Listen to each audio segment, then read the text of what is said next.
Earth. Hello, Nicholas. Good morning, Lorna. Right, so we mentioned it in the news bulletin there. Big story here in France, that suspended sentence for the former president, Jacques Chirac, yesterday.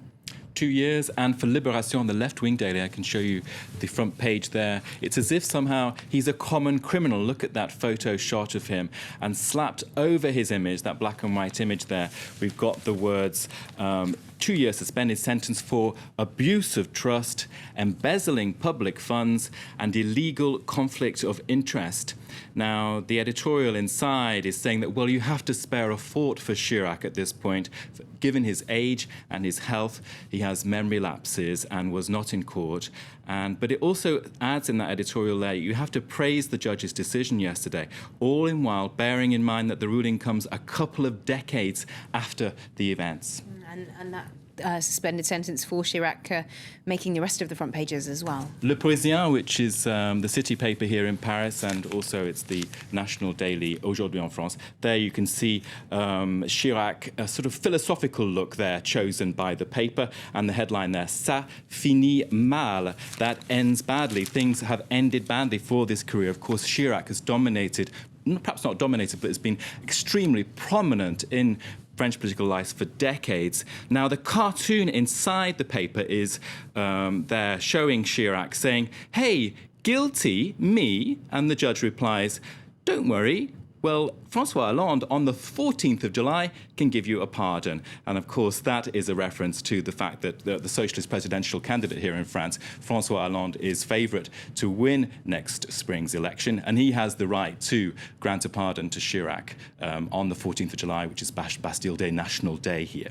I'm going to turn to the news website, Rue 89, Rue 89, and it has a tweet that the editor-in-chief hasn't bothered to cover this. He's just tweeted, and he's got it into 140 signs there, and he says, "I do not share the crocodile cheers for Jacques Chirac. His health is one thing, justice is another, and justice has had its day."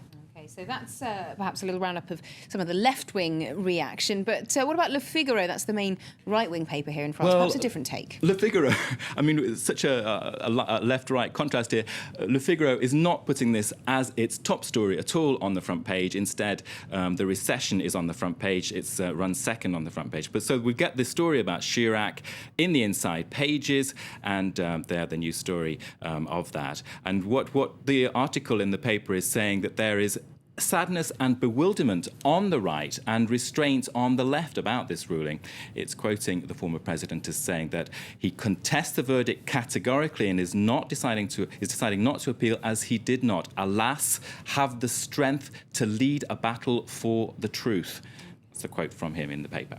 And the end of moving away from those French stories, the end of the US involvement in Iraq, that's also getting some attention in the French papers today. Well, I'm going to stay with Le Figaro for that, and we just saw pop up there the editorial in Le Figaro about the war there in Iraq, and it's basically saying that it's the end of a war that served no purpose. It says the war began badly as it emerged. Saddam Hussein did not have weapons of mass destruction, and that his alleged alliance with Al-Qaeda was largely invented. And Le Figaro there in that editorial is saying that the war ends now with Iraq lacking political stability and Iran poised to extend its influence in the region. Libération as well, also leading on Obama announcing the end of those sacrifices. Yeah, it's saying that Obama is going to make hay with this as he campaigns for re-election. The $800 billion war, which he called a dumb war, could at this point backfire on him if things go wrong in Iraq, and the Republicans will jump on that. That's what the paper's arguing there. OK, thanks very much indeed, Nicholas, for that look at all the top stories in today's French newspapers. Well, there's plenty more still on the menu for you here on Live from Paris.